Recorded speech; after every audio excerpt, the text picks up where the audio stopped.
জুলাই গণঅভ্যুত্থানের পর পেরিয়ে গেছে ২ বছর। স্বৈরাচারী শাসনের অবসান ঘটাতে ছাত্র জনতা যে রক্তক্ষয়ী বিপ্লব করেছিল তার মূল লক্ষ্যই ছিল একটি বৈষম্যহীন বাংলাদেশ প্রতিষ্ঠার। কিন্তু ২ বছর পর সেই কাঙ্ক্ষিত প্রত্যাশা প্রাপ্তির হিসাব মেলাতে গিয়ে হতাহতদের স্বজনদের চোখে এখন কেবল হতাশা। ২০২৪ সালের জুলাই আগস্ট বুলেটের সামনে বুক পেতে দিয়ে নতুন এক স্বাধীনতার স্বপ্ন দেখেছিল এক ঝাঁক তরুণ।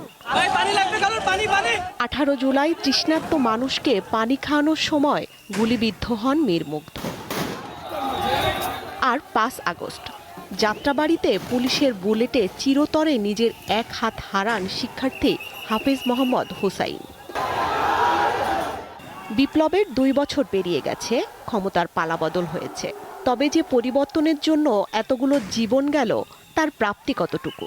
৫ আগস্ট পুলিশের সাথে ধাওয়া পাল্টা দেওয়া করতে করতে একসময় পুলিশ আর কি আমাকে গুলি করে, খুব ইজিলি গুলি করে, যেহেতু আমাকে ঘেরাও করে ওনারা, এখানে ঠেকে গুলি করে আর কি। আরেকজন পুলিশ ছড়া গুলি করে, ওইখানেই আমি আহত আর কি, একবারে যাত্রাবাড়ি থানার মেইন গেটের সামনেই।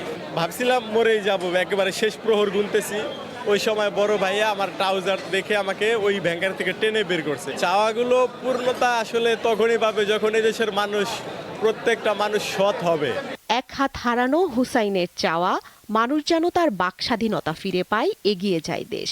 এই দেশটাকে এমনভাবে গঠন করতে হবে যেন কোনো ফ্যাসিবাদ মাথাচাড়া দিয়ে না ওঠে, মানুষ যেন তার পূর্ণ অধিকার ফিরে পায়, মানুষ যেন তার বাক স্বাধীনতা ফিরে পায়। এদিকে শহীদ পরিবারগুলোর কান্না আজও থামেনি। মুগ্ধর যমজ ভাই স্নিগ্ধর চাওয়া এত ত্যাগ যেন বিফলে না যায়।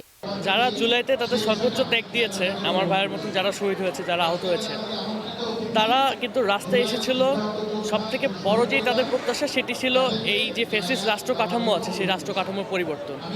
আমরা ২ বছর অতিক্রম করতে যাচ্ছি, কিন্তু এই রাষ্ট্র কাঠামো পরিবর্তনের এখন পর্যন্ত শুধুমাত্র আমরা আশ্বাসই পেয়েছি। এই ২ বছরে আমরা কোনো দৃশ্যমান উদ্যোগ দেখতে পারিনি।